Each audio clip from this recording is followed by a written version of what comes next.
Before the fame, before the sold-out arenas, before the wars with Conor McGregor that changed the UFC forever, Nate Diaz was just another kid growing up in Stockton, California, one of the roughest cities in America. It's Nate Diaz Army, motherfuckers. You want to fight? Let's go. Yeah, not the house, not the house, not the house. Nate, not the house. Yo, Nate, not the house. Violence, poverty, gangs, police sirens, and chaos surrounded everyday life. And for most people growing up in that environment, escaping was almost impossible. Meal overview: full day, 2147, kcal, 141g protein, 285g carbs, 64g fats, 92g fiber. The structure of the day was extremely simple but highly functional. Instead of chasing oversized cheat meals or complicated diet trends, Diaz focused on foods that allowed him to recover faster, maintain endless cardio output, and stay light during long sessions of boxing, jiu-jitsu, conditioning, and road work. But while other kids were getting pulled deeper into the streets, Nate Diaz was slowly building something else entirely. The attitude, the endurance, the refusal to quit. None of it was manufactured for television. It was built through years of surviving an environment that forced people to become hard very early in life. The first major influence came from his older brother, Nate Diaz, who had already started training and fighting before Nate truly understood where combat sports could take them. Watching Nick train changed everything. At only 13 years old, Nate stepped into a jiu-jitsu gym for the first time. And unlike the myths people create around fighters later in life, Diaz was not some naturally unstoppable prodigy. I would have had a lot more knockouts on my record, but as soon as they see and landed on, they start shooting, all of a sudden they're wrestlers, so. In the beginning, he struggled badly. He lost constantly during training, got submitted repeatedly, and physically looked far behind more experienced athletes inside the gym. But the difference between Nate Diaz and everyone else was simple. He kept showing up. Every loss became another day of conditioning both his body and his mentality, and while other people quit after failure, Diaz slowly became obsessed with surviving through it. As the years passed, training became more than just learning how to fight. It became structure, discipline, routine. The Diaz brothers built their entire lives around combat preparation, road work, sparring, conditioning, and recovery. There was nothing glamorous about the process either. No luxury gyms, no massive sponsorships, no cameras following every workout or legends of the sport. But for Diaz, the mission was simple: survive, win, and keep moving forward. His professional debut ended with a submission victory, instantly showing the aggressive grappling style and nonstop pressure that would later define his UFC career. Even after suffering setbacks early in his career, including difficult losses while moving between weight classes, Diaz never abandoned the process. He stayed active, kept fighting, and continued sharpening the same fundamentals that had carried him out of Stockton in the first place. While his fighting style continued evolving, another major change was happening behind the scenes. Nate Diaz started becoming increasingly focused on recovery, conditioning, inflammation control, and long-term endurance performance. Unlike many fighters who relied heavily on massive weight cuts and traditional bodybuilding-style eating, Diaz moved toward a much cleaner nutritional system focused on plant-based foods, lighter digestion, and sustained energy output throughout camp. Eat your vegetables. He mentioned that he needed to Motherfucking vegetables. Yeah, I know. According to multiple interviews over the years, Diaz eventually transitioned toward a mostly vegan approach during serious fight preparation because heavier foods left him feeling slower and less efficient during training. Every meal had a purpose: fuel training, support recovery, and keep the body moving efficiently without unnecessary heaviness slowing him down inside camp. Meal 1. Pre-workout fuel. The first meal of the day functioned as the foundation for training output later in the morning. Before hard sparring sessions or conditioning work began, Diaz relied on slower digesting carbohydrates combined with moderate fats and plant protein sources that could provide stable energy without destroying digestion before training intensity increased. The meal itself stayed extremely clean and minimal, built around 1 cup of oatmeal cooked with 1.5 cups of unsweetened organic soy milk, 2 tablespoons of natural peanut butter, and a full serving of mixed fruit including watermelon, grapes, and berries. The combination supplied steady carbohydrates for endurance work, while the soy milk and peanut butter increased total protein intake without relying on heavier animal-based foods. Calories: 720. Protein: 29 g. Carbs: 86 g. Fats: 24 g. For most fighters, mornings inside camp are not glamorous. There are no bright lights, no cameras, and no crowd cheering inside the gym. It is usually just exhaustion, repetition, and discipline. While the rest of the city slowly wakes up, fighters like Nate Diaz are already building conditioning through road work, boxing drills, grappling rounds, and endless hours of technical repetition. And over time, that consistency became the true identity of Nate Diaz. Not hype, not trash talk, not social media. Endurance, pressure, volume, and the ability to keep moving long after everyone else begins fading physically. And by the time Nate Diaz entered The Ultimate Fighter in 2007, he was no longer just another young fighter trying to survive small regional promotions. Years of brutal sparring, constant competition, and non-stop conditioning had already turned him into a dangerous pressure fighter with endless cardio and a mentality that refused to break under pressure. But even then, very few people expected the skinny kid from Stockton to become one of the biggest names in the sport. Inside the house, Diaz immediately stood out for a completely different reason than most fighters. He wasn't trying to impress anyone. While other athletes focused on intimidation and politics, Diaz focused on fighting. Calm, unbothered, emotionless. He moved through the competition with the exact same attitude he carried during training back home. One by one, opponents started falling. Rob Emerson, Corey Hill, Gray Maynard. The submissions came quickly, and the deeper the tournament went, the more obvious it became that Diaz operated differently from the rest of the division. His conditioning looked endless. His pace never dropped. Even after hard exchanges, Nate continued talking, walking forward, and increasing pressure, while other fighters slowly faded physically. The reason I was off is because everybody sucked. There was nobody to fight. How do you feel about it? The momentum was undeniable. Diaz overwhelmed him, secured the finish, and officially earned his UFC contract. But more importantly, the UFC had just discovered a fighter who fans immediately connected with, because nothing about him felt artificial. The rise after Maynard. Every fight looked chaotic, exhausting, and violent. But through all of it, one thing remained constant. Nate Diaz could push a pace that most fighters simply could not survive over time. Even during losses, fans respected him because the pressure never disappeared.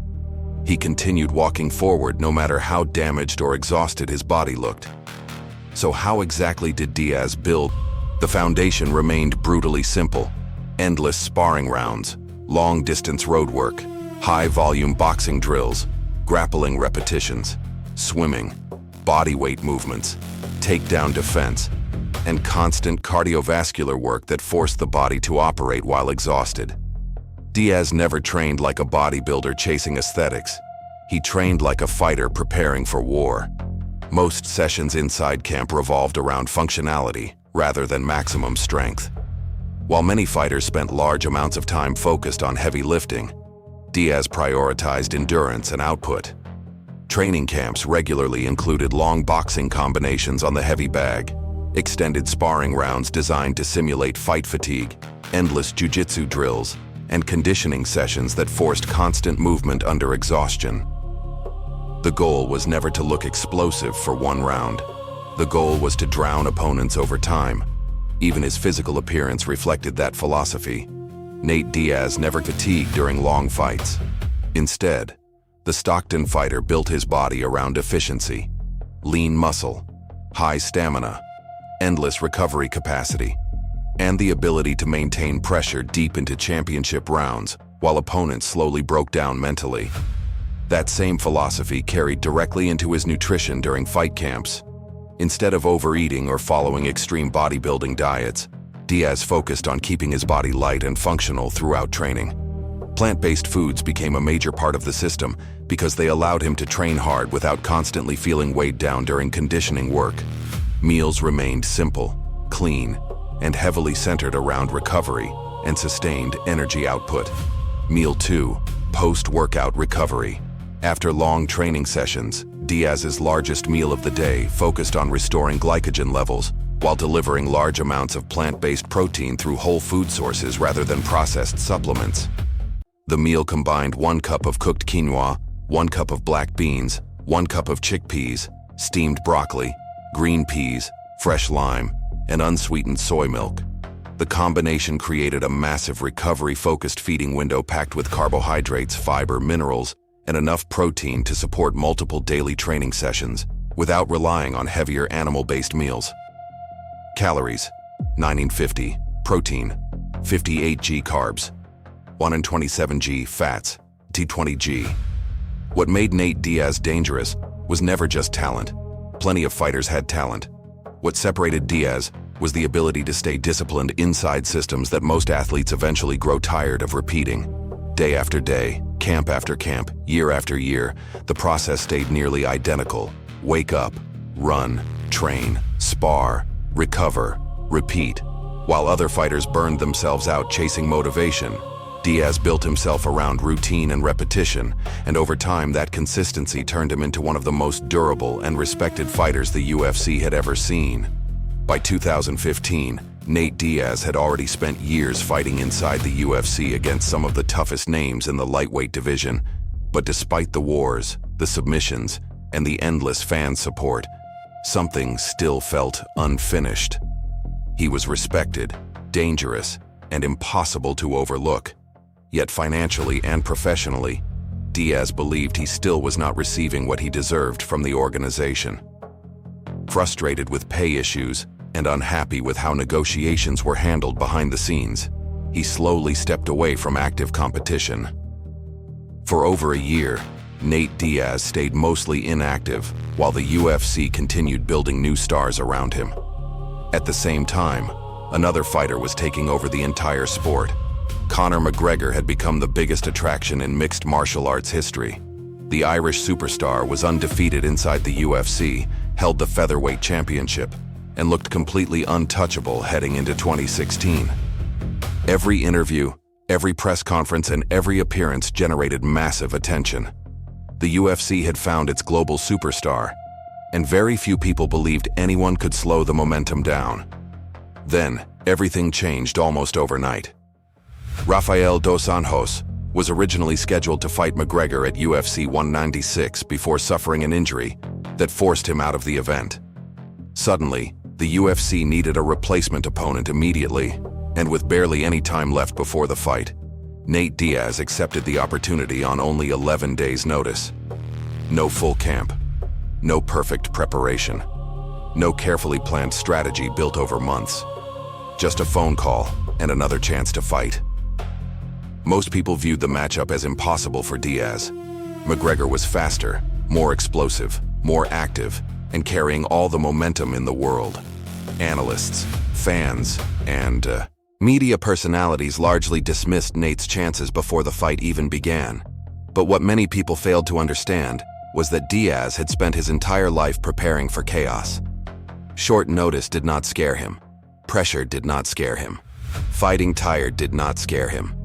Years of brutal camps, endless sparring, road work, and conditioning had already prepared him mentally for moments exactly like this.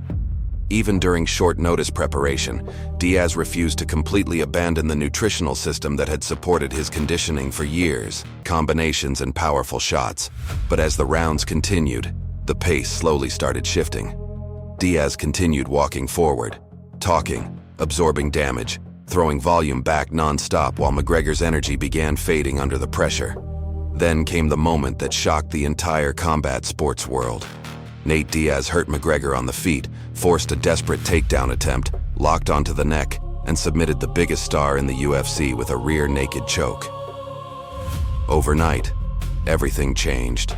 The Stockton kid who grew up fighting through poverty and chaos had just defeated the biggest name in mixed martial arts on 11 days' notice.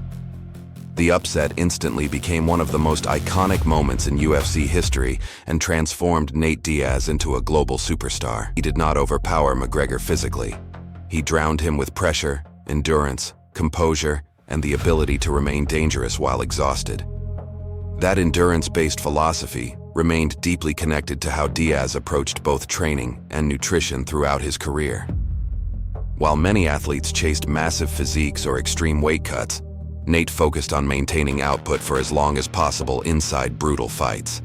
Even late into camps, his meals remained relatively simple, highly functional, and heavily centered around recovery without sacrificing movement or stamina. Meal 3, night recovery. The final meal of the day focused heavily on recovery and satiety, heading into the evening while still remaining lightweight enough to support digestion and recovery overnight. Instead of large, greasy meals or excessive cheat foods, Diaz's late-night nutrition stayed extremely controlled and performance-focused.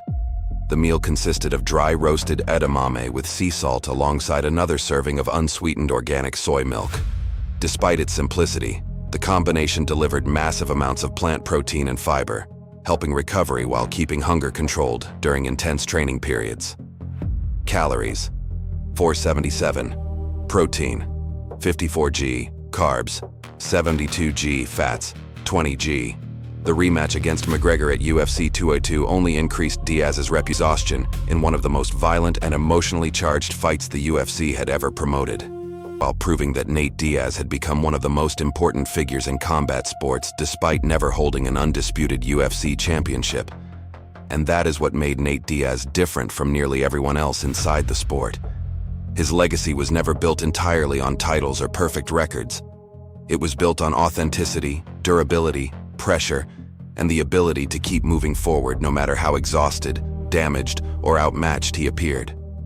Long before millions of people started repeating his name across arenas, that mentality was already being built quietly inside small gyms, brutal sparring sessions, and endless conditioning work back in Stockton, California. After the wars with Conor McGregor, Nate Diaz was no longer just another UFC fighter.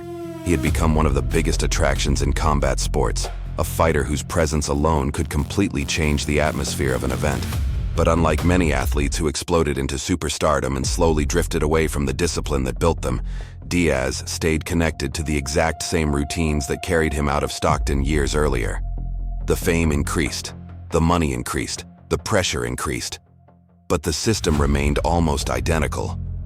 Even after becoming one of the most recognizable names in the UFC, Nate continued building camps around repetition, conditioning, and endurance rather than spectacle. Long runs through California streets, endless rounds on the heavy bag, technical boxing work, jiu-jitsu transitions drilled repeatedly until movement became the thing he had always done throughout his career. Walking forward, throwing volume, refusing to mentally collapse under damage or fatigue. Against Leon Edwards, despite losing most of the fight on the scorecards, Diaz nearly finished the bout late after hurting Edwards badly in the 5th round. Most fighters mentally disappear once exhaustion fully takes over. Nate Diaz often became more dangerous once chaos started increasing. The reason that style worked for so many years came directly from how his entire performance system was structured outside the cage. Diaz never trained like an entertainer. He trained like an endurance athlete preparing for violent situations. Recovery, cardio capacity, efficiency, and durability always mattered more than flashy strength numbers or aesthetic muscle mass. Every part of the camp connected together into one complete system. Full training system, Nate Diaz. Roadwork and conditioning. Most camps heavily revolved around cardiovascular conditioning because Diaz believed cardio broke opponents mentally before anything else inside the cage. Long-distance runs, interval sprints, hill work, swimming, and high-volume circuit training became foundational parts of preparation. Rather than chasing maximum sprint explosiveness alone, Diaz focused on maintaining pressure for entire fights without physically fading. Typical conditioning sessions often included 5 to 8 mile roadwork runs, sprint intervals, swimming sessions, high-rep bodyweight circuits, jump rope rounds, endurance bag work. The goal was simple: force the body to stay functional under exhaustion. Boxing and striking. Diaz built his striking around volume, pressure, and non-stop combinations rather than one-shot knockout power. Large portions of camp focused on extended boxing rounds designed to maintain output while tired. Heavy bag work, mitt sessions, partner drills, and technical sparring became daily routines throughout preparation. Typical striking structure: 10-15 heavy bag rounds, pad work, boxing sparring combination, drills, defensive movement, work cardio-based striking circuits. Instead of explosive bursts followed by rest, Diaz trained to maintain activity continuously. Jiu-jitsu and grappling. Long before becoming a UFC superstar, Nate Diaz was already respected for his Brazilian jiu-jitsu ability. Grappling remained one of the core foundations of every camp throughout his career. Training focused heavily on transitions, submissions, positional control, scrambles, and surviving difficult situations without panicking. Typical grappling sessions included live rolling submission chains, takedown defense scramble, drills, cage work, positional sparring. Diaz's submission win over Conor McGregor became one of the clearest examples of how dangerous his grappling remained under pressure. Strength and recovery. Unlike many fighters who focused heavily on bodybuilding-style lifting, Diaz approached strength work more functionally. The emphasis stayed centered around athletic endurance, injury prevention, and movement efficiency rather than maximum muscle growth. Recovery also became a major priority throughout camp because the training volume remained extremely high year-round. Typical recovery structure: light functional lifting medicine ball work, pull-ups, dips, push-ups, core circuits, mobility work, swimming, stretching, massage therapy. Everything inside camp served one purpose: maintain pressure longer than the opponent can survive it. That is ultimately what defined Nate Diaz throughout his entire career. Not perfect records, not championships, not media hype. Durability, discipline, authenticity, the ability to continue walking forward while exhausted, damaged, and underestimated. In a sport filled with carefully manufactured personalities and temporary hype, Diaz built his reputation through years of real wars inside the cage and brutal preparation outside of it. Very few fighters ever become symbols of an entire mentality. Nate Diaz did exactly that. The attitude, the pressure, the cardio, the refusal to break. All of it became larger than the sport itself. And even years after the biggest moments of his career, the image remains the same. A fighter from Stockton walking forward through exhaustion while everyone else